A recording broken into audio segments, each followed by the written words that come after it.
ज़ाहिर है आप ऐसे ऐसे छोटे छोटे गांव में गए होंगे जहां पे मीडिया नहीं पहुंच पाती है। क्या सबक मिला आपको अभी तक?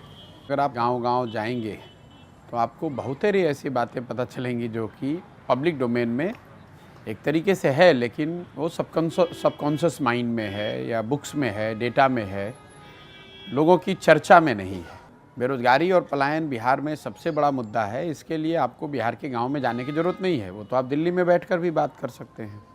लेकिन जब गांव में आप जाते हैं तो आपको इन समस्याओं की विकरालता का, इसके सामाजिक आर्थिक पहलुओं की समझ बनती है। जैसे पलायन है, सामान्यतः लोगों की समझ ये है कि बिहार में पलायन बहुत बड़ा मुद्दा है, लेकिन इससे ज़्यादातर गरीब लोग प्रभावित हैं क्योंकि लोग बाहर मजदूरी करने जाते हैं। लेकिन जब आप गांव में जाएंगे तो आपको पता चलेगा कि ये ऐसी समस्या है जिससे समाज का कोई वर्ग अछूता नहीं है।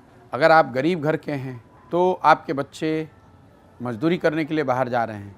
अगर आप आर्थिक तौर पर थोड़े समृद्ध हैं तो आपके बच्चे पढ़ाई करने के लिए या नौकरी करने के लिए बाहर जा रहे हैं। अगर आप गांव में जाएंगे तो आपको सिर्फ महिलाएं मिलेंगी, बच्चे मिलेंगे और बूढ़े लोग मिलेंगे।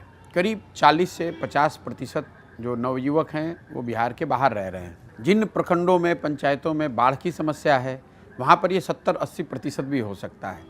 पलायन यहाँ के जीवन की सच्चाई बन गई है। इसका सामाजिक पहलू ये है कि लोगों के मन से धीरे धीरे, चूँकि इतने लंबे समय से पलायन इतना बड़ा मुद्दा रहा है, परिवार की जो संकल्पना है वही ख़त्म हो गई है। शायद ही कोई गांव में आपको ऐसा घर मिलेगा जिसमें ये 3 पीढ़ियों के लोग साथ में रह रहे हों। जो बेरोजगारी है, वो बेरोजगारी सिर्फ यहाँ पर उन लोगों की समस्या नहीं जो युवा है या जो गरीब है। जो यहाँ समृद्ध लोग हैं, जो किसान हैं, जिनके पास कुछ ज़मीन है, कुछ छोटे मोटे व्यवसाय हैं, वो भी नौकरियों के लिए, अपने बच्चों के नौकरियों के लिए उतने ही परेशान हैं।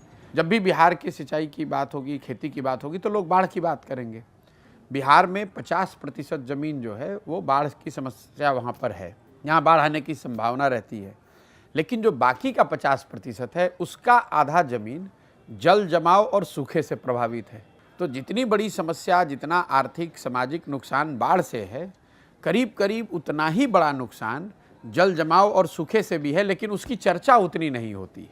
तो इसका कोई राज्य सरकारें जितनी आई हैं उनकी पॉलिसी में कोई झलक है कि इसका समाधान कैसे? नहीं, बिल्कुल नहीं है। क्योंकि देखिए, सरकारों में इसकी झलक तो तब दिखेगी जब समाज में वो चेतना आए, समाज में ये मुद्दा बने, तभी। देखिए, राजनीतिक मुद्दा तो वही बनता है जो समाज में मुद्दा होता है। समाज में एक तरीके से इस बात की स्वीकार्यता हो गई है कि जो हमारा बच्चा बड़ा होगा, जवान होगा, तो वो बाहर नौकरी करने जाएगा, और लोगों ने उसको अपने जीवन की सच्चाई मान ली है। इसलिए यहाँ बहुत सबसे बड़ा मुद्दा होते हुए भी ये कभी राजनीतिक मुद्दा नहीं है, जबकि ये बहुत बड़ा ब्रेन ड्रेन है। सिर्फ ब्रेन ड्रेन नहीं है। पलायन के अन्य पहलू क्या है? सिर्फ लोग यहाँ से नहीं जा रहे हैं, लोगों जो यहाँ से पढ़े लिखे समझदार लोग हैं, जो बुद्धिजीवी हैं, वो जा रहे हैं। और इसके साथ